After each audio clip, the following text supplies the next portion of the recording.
Hello, everyone, and welcome back to Between Platinum. After a long-awaited wait, we understand and we do apologize, but we do have a very special guest, Evan Katz. Evan, how are you doing today? Good. I'm doing great here from Swampscott, Mass. On the Atlantic Ocean.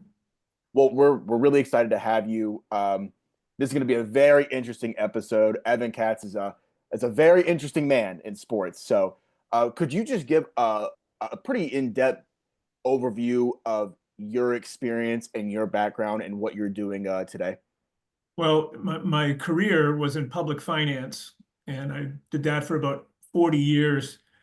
I was always a baseball fan growing up here outside of Boston, just a few miles from Fenway Park. Went there when the bleachers still cost a dollar. Interestingly enough, though, I never played a game of baseball until I was 45 in an adult baseball league. And when I was 60, of course, every kid growing up that's a baseball fan wants to play pro baseball. And I was at a baseball camp and I talked to some of the professional coaches that were there. And I said, you think I could find a team that would let me play a game so I could play pro baseball? And I actually found the Pecos League, which I think you all know is an independent league out in the central US and in California. And the commissioner, Andrew Dunn, was kind enough to let me join the White Sands Pupfish, a team that no longer exists, that was based in Alamogordo. Got into a game there as a pitcher.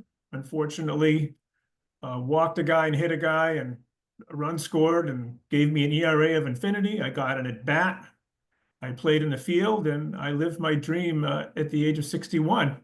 But beyond that, I started coaching high school. Was privileged to help guide a team to a state championship, and then went back to the Pecos League at age 67 when my infinity ERA became such a frustration. I asked the commissioner, can I get in another game? And I joined the Austin Weirdos, pitched against the Alpine Cowboys 2 years ago in 2023. Actually made it into the fifth inning, 67 years old, got 12 outs and got my ERA down to 29.25.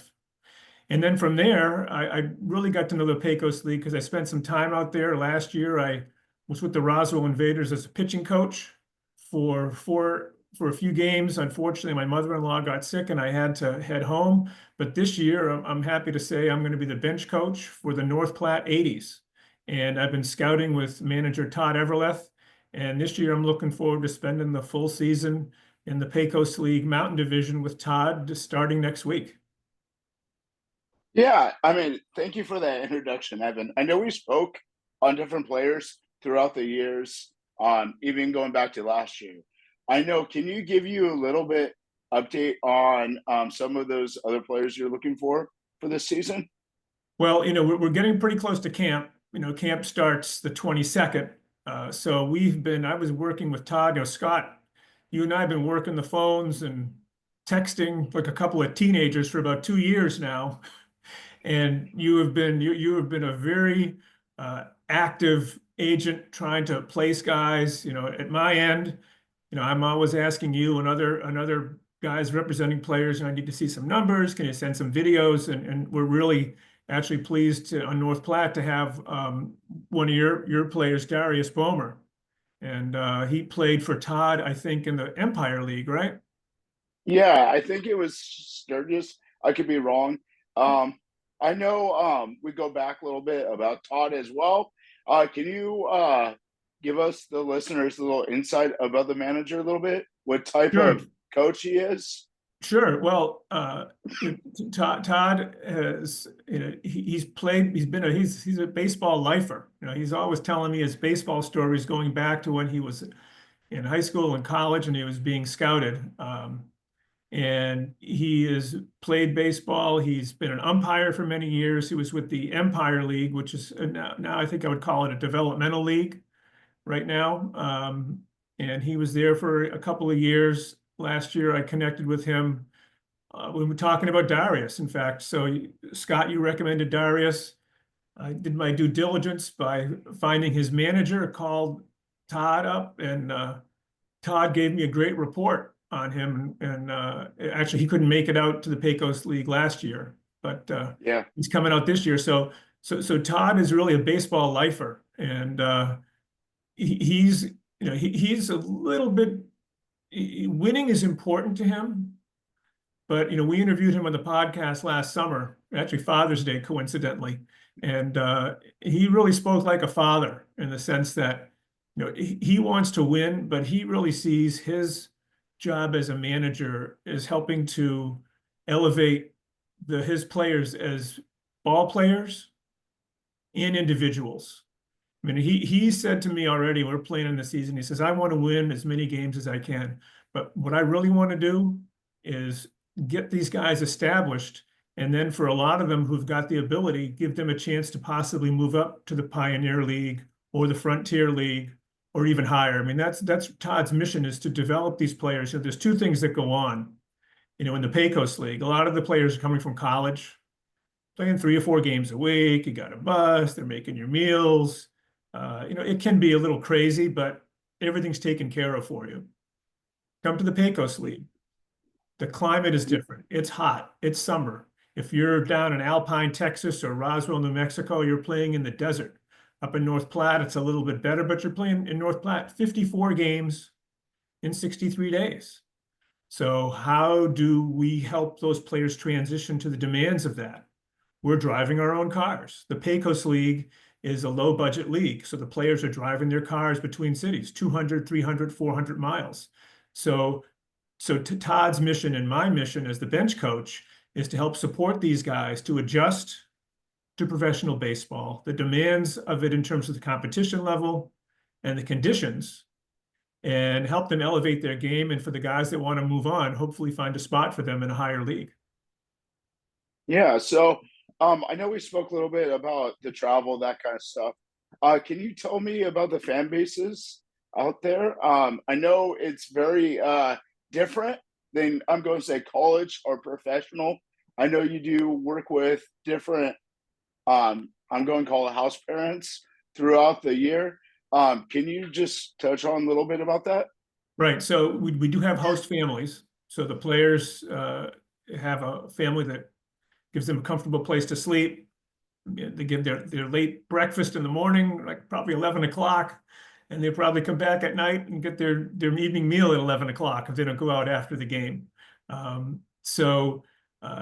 The host families really make a big difference. In fact, we just posted on Facebook, and North Platte happens, that we're looking for host families, that we have a coordinator that's doing that. If you go to Facebook, all the Pecos League teams, they're all looking for host families, and they get to provide a comfortable, supportive place for the players. They get season pass to come to all the games. But the host families are really a really critical part of the support that we provide for the players. Yeah, I kind of have an interesting question just to go back to the whole the coaching thing. Evan, you kind of have like this really unique perspective of, you said that you won state in high school coaching, correct? Right. And now you're coaching professionally, right? Right. And you also, formerly are a professional player. Are there like characteristics that kind of stand out to you? Because you have seen younger players and the older professional players. What kind of characteristics stand out to you to be a successful professional? And what would you say you're looking for right now for a professional for your team? So I mean, we might have to Yeah. chop those questions up into Yeah, different let's chop pieces. it up. Let's So chop it up. I'll work backwards, Maverick. So what we're looking for, Todd and I have been working for 6 months. I went back and looked at my notes the other day. When I talk to a player on the phone, I take notes and I put a date on there. I think the first date I interviewed a player was November. So that's 6 months ago. Todd and I were working, and we really have 2 criteria, and one is actually more important than the other. The first criteria is talent and ability. There's a certain threshold that we look, on a guy's college play, summer ball play. But more importantly is how much drive do they have? How much commitment do they have? Did a player did he play summer ball? Did he make the, as a pitcher, for example? It's how does a hitter, so a hitter in college, it's metal bats. that they play college summer ball to try to see how do they transition. For a pitcher, it makes a difference because it's a little bit more forgiving because it's wood bats. For a hitter, it's less forgiving. So you have to say, how do you make the change? So it's what kind of drive do you have? You know, when you talk to the player, you interview them about their mindset. What do they want to do? You know, is it the kind of thing where they say, well, I'm thinking I might want to play professionally after I'm done with college, but I might have an offer to work as an accountant and go to work for an accounting firm. Those guys, you can see, don't have the drive. There's other guys. There's a pitcher here in Massachusetts at Fisher College we talked to that I ended up talking to, and he is so eager to play. He has to stay at school until the middle of June to get his master's degree finished. He couldn't do it remotely because he was playing on the team. He is so eager to play that he registered, even though he can't join us until the middle of June. And it's players that have that unrelenting desire to go to the next level because of what it takes. So there's a talent threshold, but it's the determination. And we've got some guys that Todd has recommended on bringing forward to the 80s, who on paper may not look like the greatest statistical profile, but he says that they can play multiple positions. They'll do anything that you ask. They're at the ballpark early. Those are the guys that we want, because when you're playing 54 games in 63 days in the middle of the summer and you're driving hundreds of miles between cities, you want guys who will never, ever give up. And they wake up in the morning and they can't wait to get to the field to play again. So I don't know. Yeah, I would like one question. That's one part of your question. Yeah. So I would like to touch on that a little bit. As me, as an agent, and so is Maverick, we love those type of players because we know they're going to give you the 110%. And if those are the players in the organizations, GMs, I'm going to call them, those coaches love those players, that story you just mentioned, because, you can see the growth. And, you have those players sometimes will say, hey, I'm interested, but if I have a different opportunity, what you said before, I may jump on that. But I'm using this as a fallback. But some coaches don't like those because, that's taking a roster spot off of another person's roster. You're holding that. But if you have that commitment and understanding, you're like, okay, I understand, education is very important. But, as an organization like Todd is yourself, will go past that. That's the same story kind of was like with Darius, last season with I'm going to say the New Mexico team, Invaders. Just he had the will to go play, but just it just never worked out in the cards. Can we segue into him? What do you expect for him this year? And how can I help him to see those goals? Yeah, we're looking forward to having him. I mean, what was the other parts of your question, Maverick?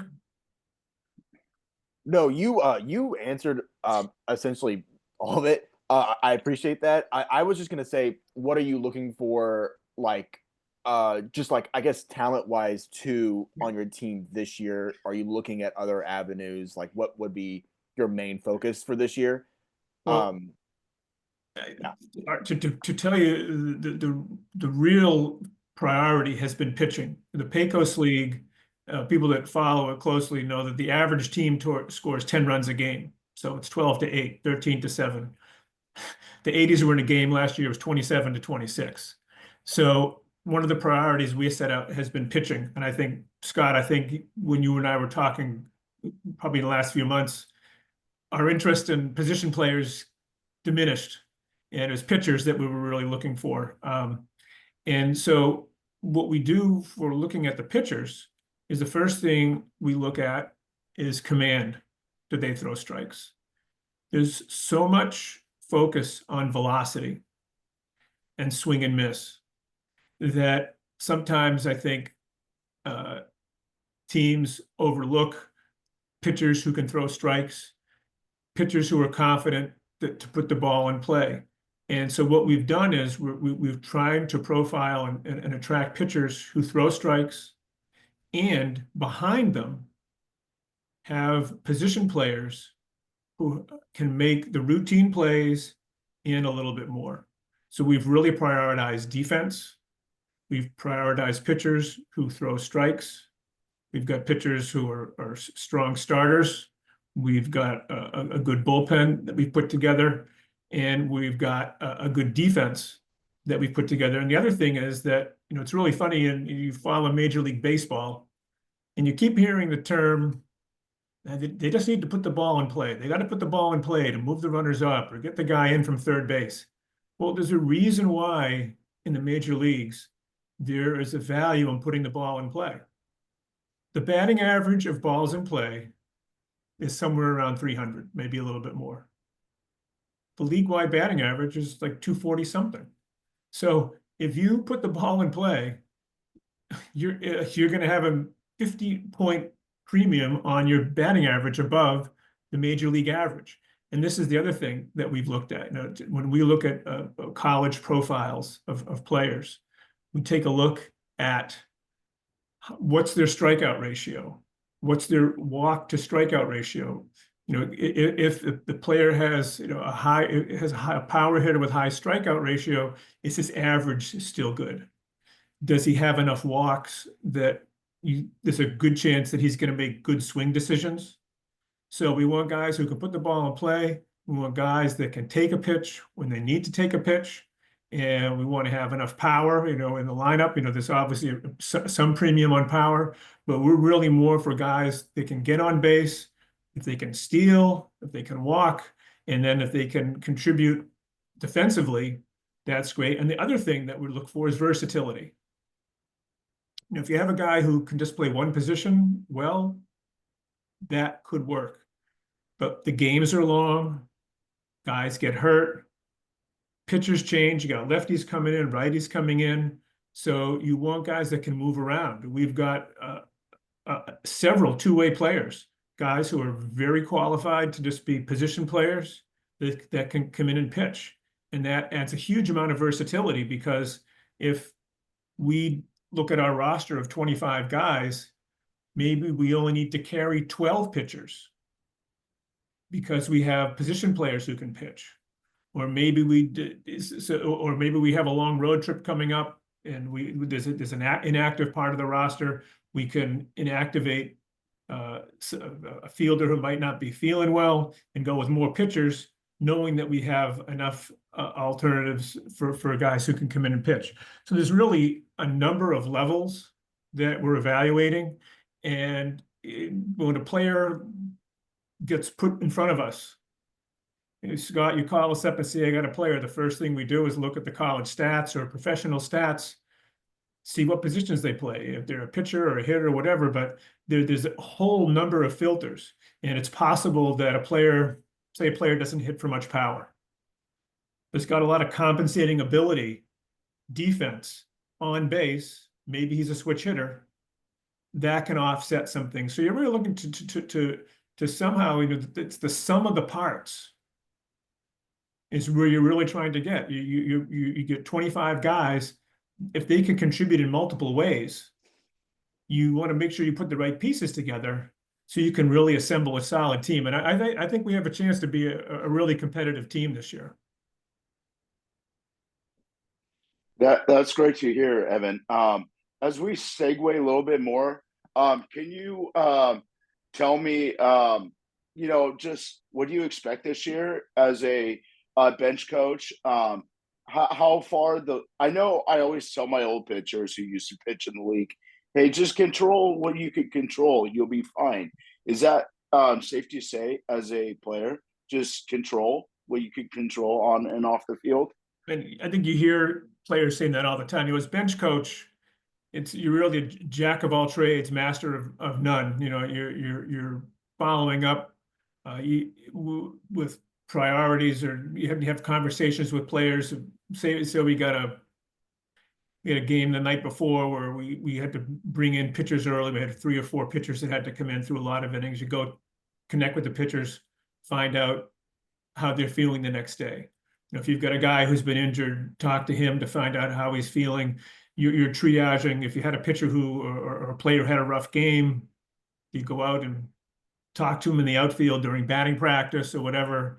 And then there's in-game situations, talking about the options. You go into the game, you've got a hot list of your pitchers in the bullpen. Who are you going to bring in?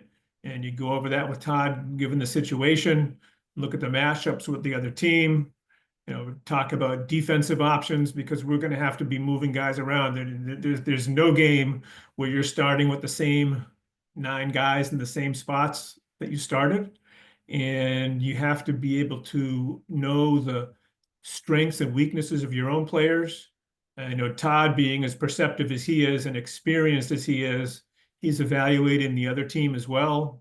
We also play the teams a lot of times. We play the same 4 teams the almost entire 54 games. So some of them we're playing a dozen times. You get to know them. So Todd's observations, my observations, as the season goes on, prior matchups.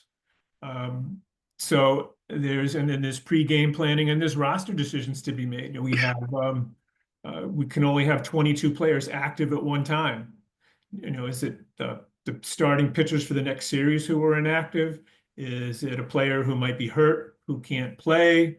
So there's a whole, it's not just baseball decisions, it's front office decisions that you're having to make. And then there's a whole other host of non-baseball things that are going on.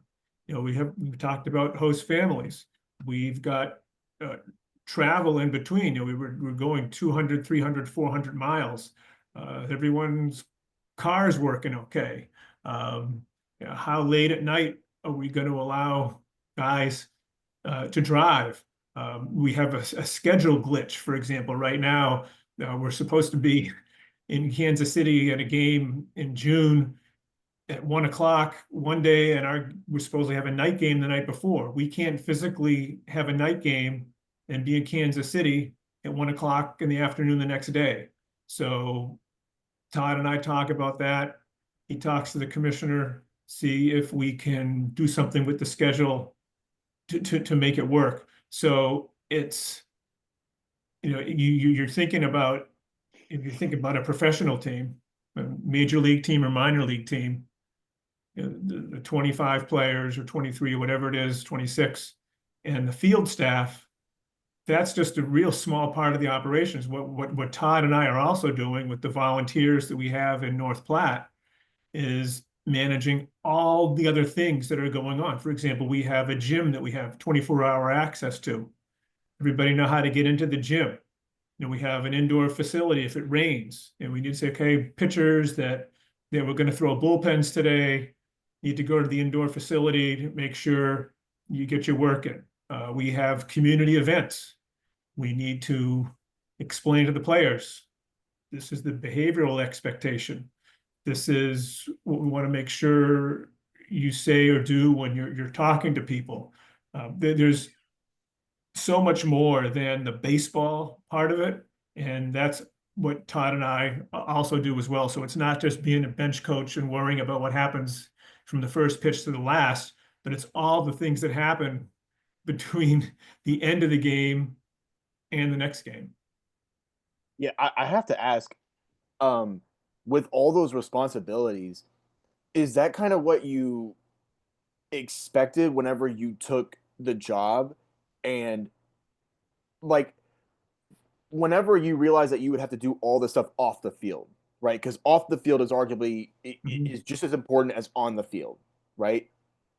Has it been more complex than you've expected? Has it been a pretty easy kind of segue from your old, from other experiences? What is your feeling on that?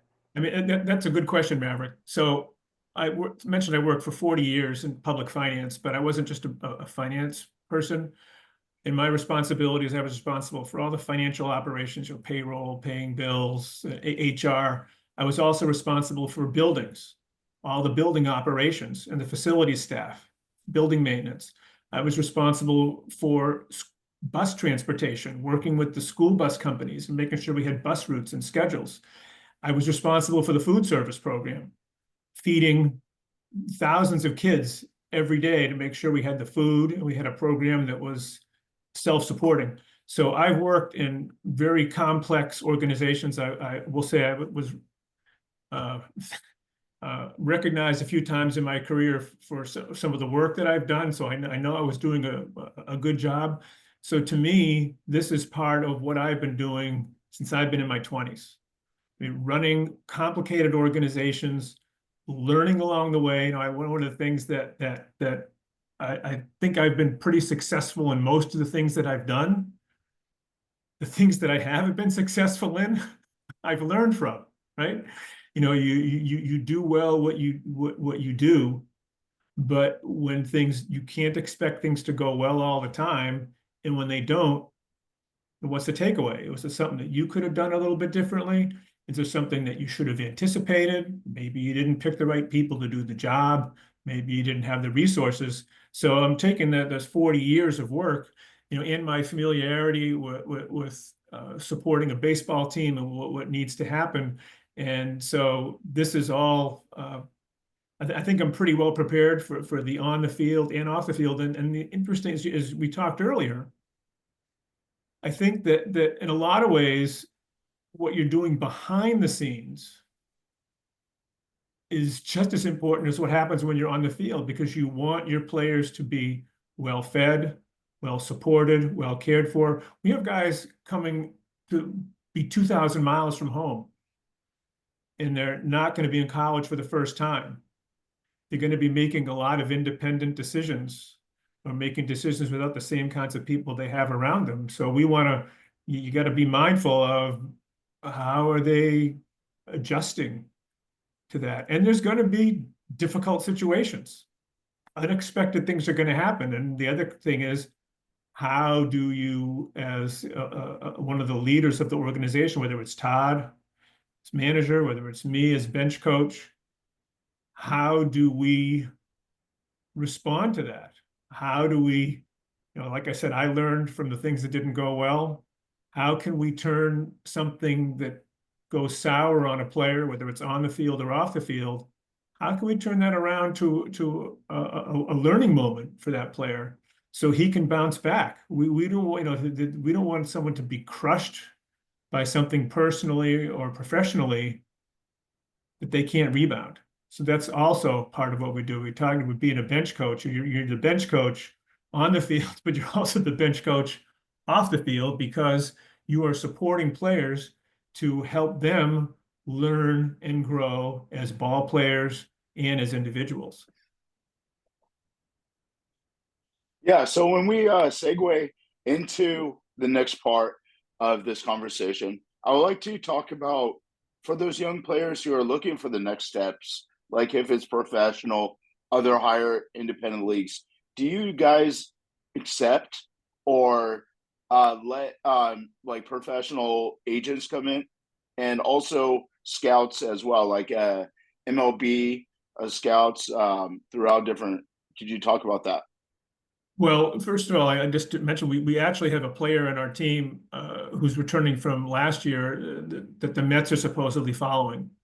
And that's great. I mean, we know there's a lot of talent in the Pecos League. About 30 to 40 guys in the Pecos League move up to higher levels every year.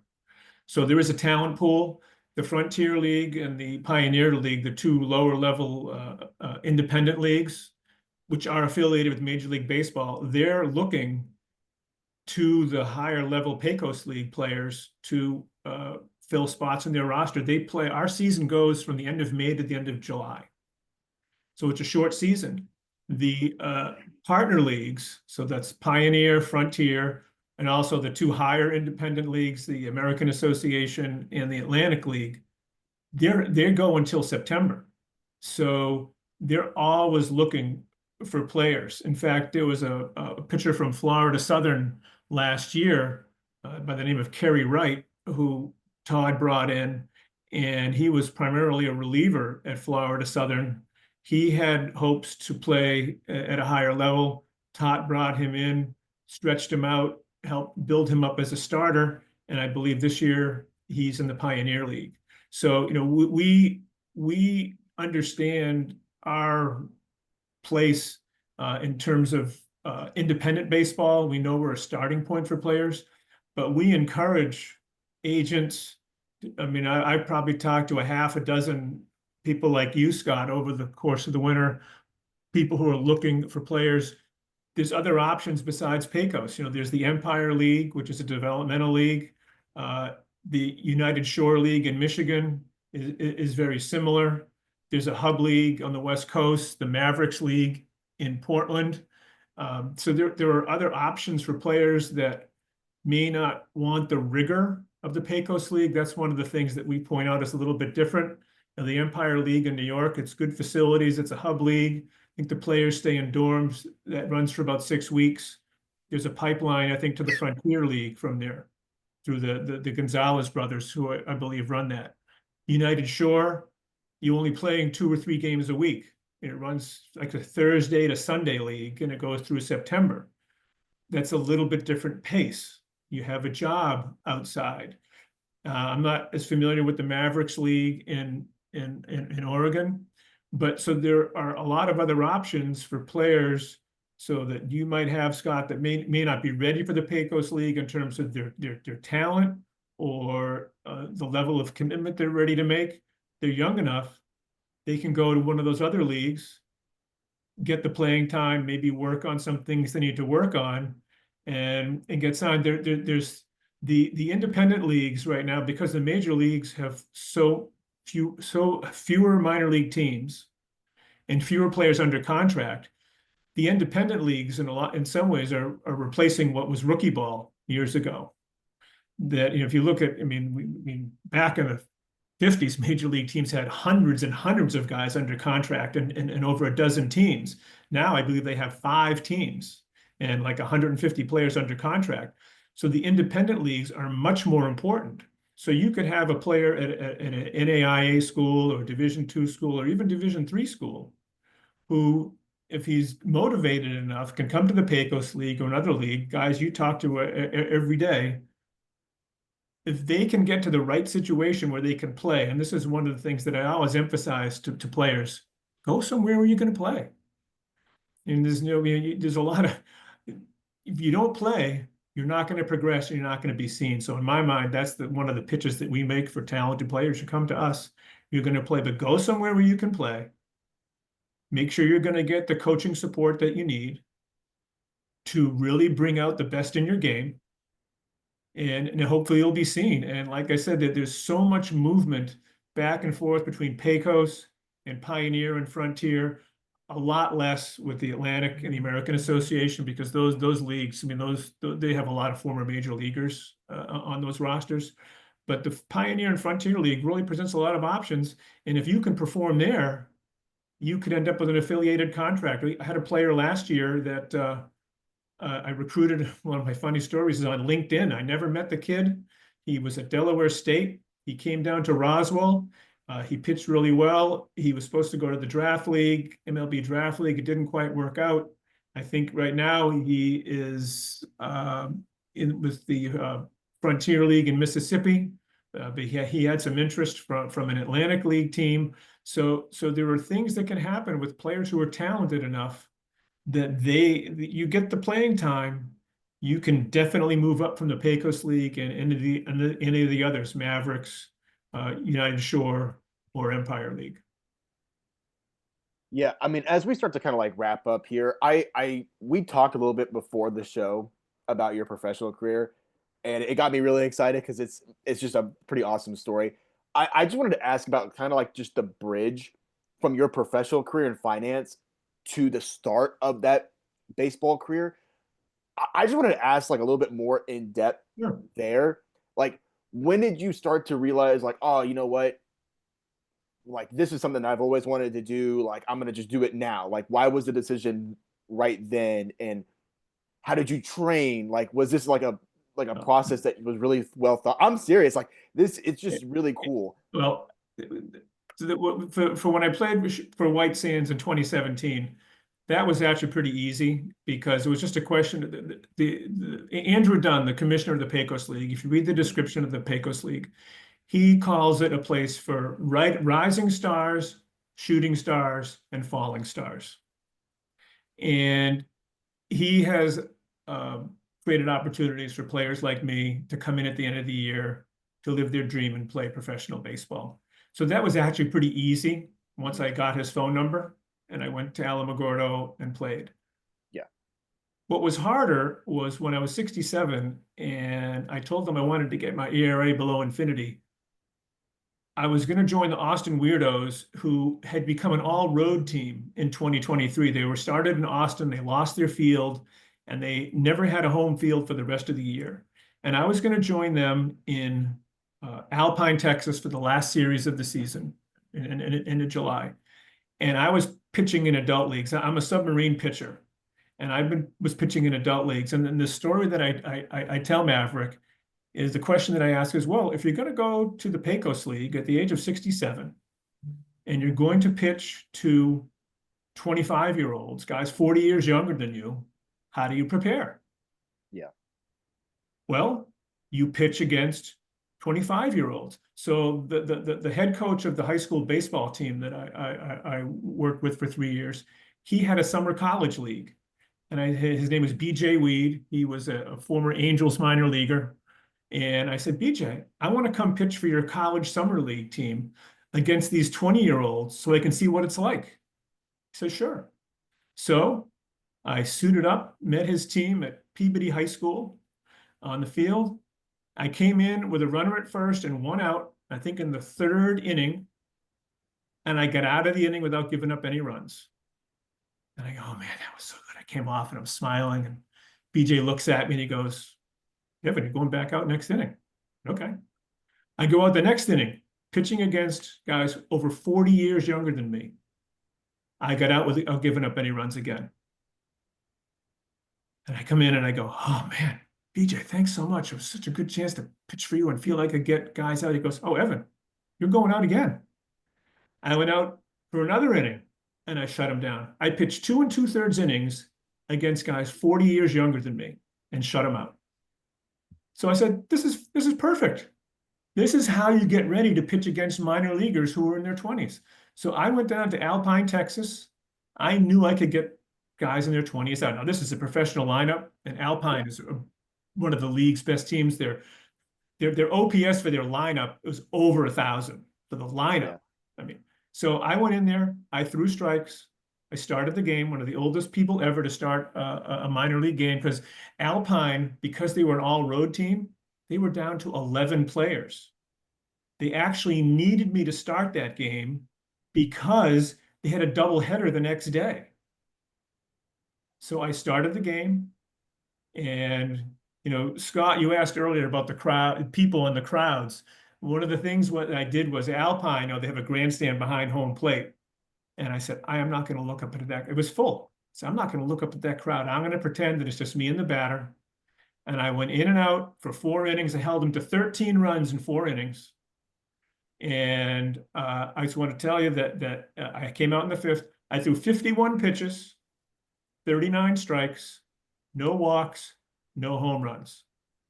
And so, but how I prepared myself, Maverick, was just going to pitch against 25-year-olds and really believe that you can do it. I wasn't going to shut them out, but my velocity was low enough that it was a big adjustment for them hitting. I mean, they're used to seeing guys in the 80s and 90s. I'm in the 60s. So it was a big adjustment for them, but it was just preparing and believing that you belong. And I believed when I walked on that mound that I belonged on the mound. So I kind of talked my way into it, and that's and that's how I continue my role in the Pecos League today, because there's not a lot of other coaches. I'm not getting paid this summer, so I'm doing this as a volunteer, and so I know that I can bring value. It doesn't cost the league anything, and I really feel that the kind of the drive that I have and the commitment that I have and the support that I see that it takes for guys to perform well in the field, I think I can make that kind of difference in North Platte. And that's why I think Todd and I are going to be a good combination for the team. And I think we're going to have a successful year. Did that answer your question? Yeah, that was great. No, that was great. I was gonna say, Scott, if you have anything more that you want to add, you're I all good. mean, I'm very excited for this season. For I sure. know we'll be a little asterisk by Boomer. We just Darius Boomer. Could you real fast before we end this call? Can you tell us what you expect from him this season? And Yeah, I am so excited to meet Darius. And the reason is I interviewed him last year when I was getting ready for the season in Roswell. And I was talking to him about playing the outfield. And I said, so tell me how you prepare. What are you looking for in your outfield? I have never heard an outfielder talk about his preparations and his in-game observations like I heard from him. He's talking to me about what the pitcher is throwing. He's talking to me about analyzing the batter's swing. He's talking about how he prepares himself from inning to inning, given the score of the game.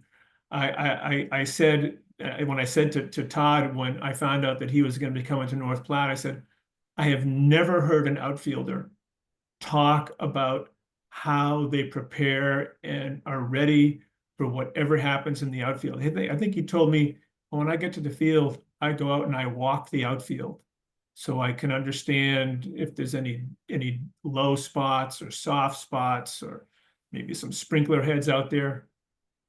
You're supposed to do that. I've never heard an outfielder talk about doing that, and that's that kind of attention to detail and commitment. I mean, I can't wait to see him track down fly balls out there. Not to mention that the kind of hitter that he is. He's a good hitter. He's fast. He can make stuff happen. But to me, what really stood out was his outfield preparation. Because when you have an outfielder like that, first of all, it's contagious. So he's going to be expecting that of the guys on either side of him or next to him out there. And so that's going to spread to the rest of the team. And so that's the kind of thing that is going to make not just his performance solid, but it's going to help the whole team.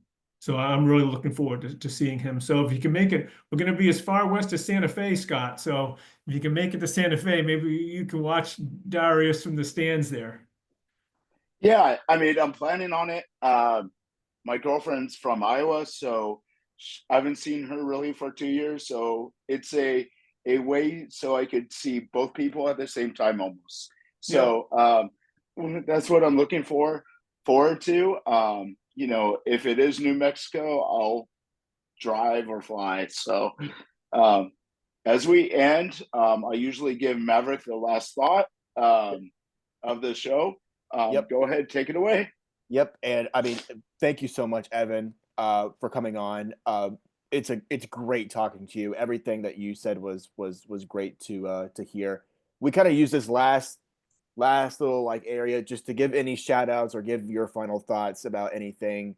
Um, if you want to use that time.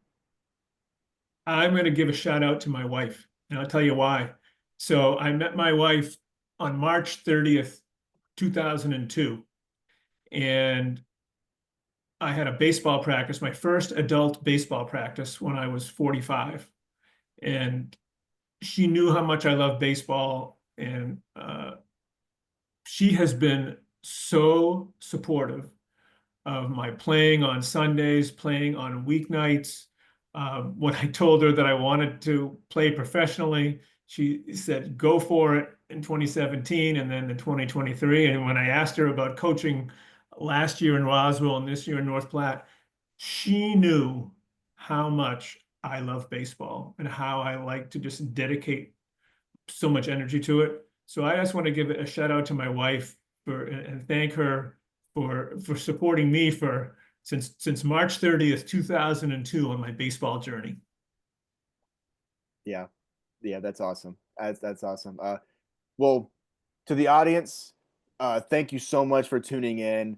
I know it's been a little bit since we've done an interview, but we're coming back with, one of our best here with Evan. For any updates regarding the show, please look at our Instagram. That's where we'll probably post our updates. And yeah, Scott, anything else? Or Nope. See you next time. all right. See you, everyone. Thank you. See ya. Bye.